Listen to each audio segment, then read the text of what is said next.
We're getting answers after more than a dozen people were arrested during a protest in Denver last night, demonstrating in solidarity with Los Angeles protesters following federal immigration raids. Our cameras and crews were there. Denver police used smoke and fired pepper balls to disperse crowds and deny using tear gas. Now we've obtained arrest records giving insight into what charges some are facing and why.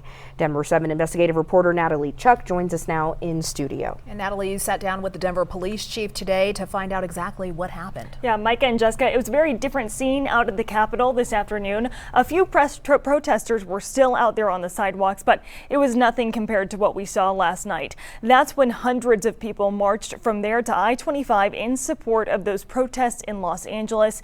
That demonstration resulted in those 18 arrests. The charges they are facing range from obstruction of a roadway to graffiti to second-degree assault.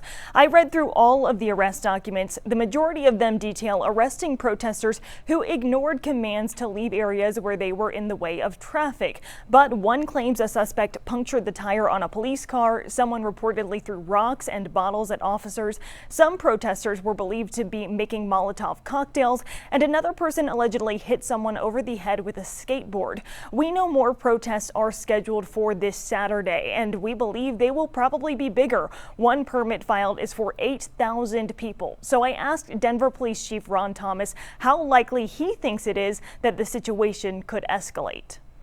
The Denver area and Colorado in general has been on the president's radar since his campaign, and now we're seeing what's happening in Los Angeles. Do you have any concerns that as we see bigger protests like we will on Saturday, we could see a similar scene here in Denver as to what's being seen in LA? Yeah, it's certainly something that I am concerned about. I do believe that we will be able to manage our protests and demonstrations that we have for the last several years without any kind of a significant issue, and so I don't believe that there will be any need to, activate the National Guard or reserve forces or anything like that. And so I don't anticipate what happened in LA happening here in Denver.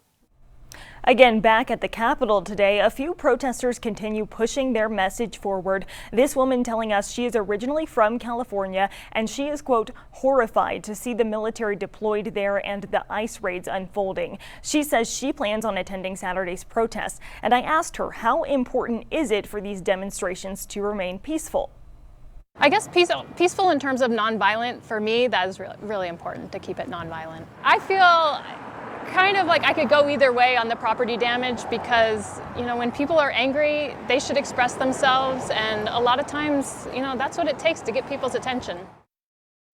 Now, the chief did say in order to gear up for Saturday's protest, they will be pulling officers from other shifts as well as offering overtime. That way they can be ready to gear up for whatever happens this weekend. And that full interview with the chief is on our website, Denver7.com. In studio, Natalie Chuck, Denver7.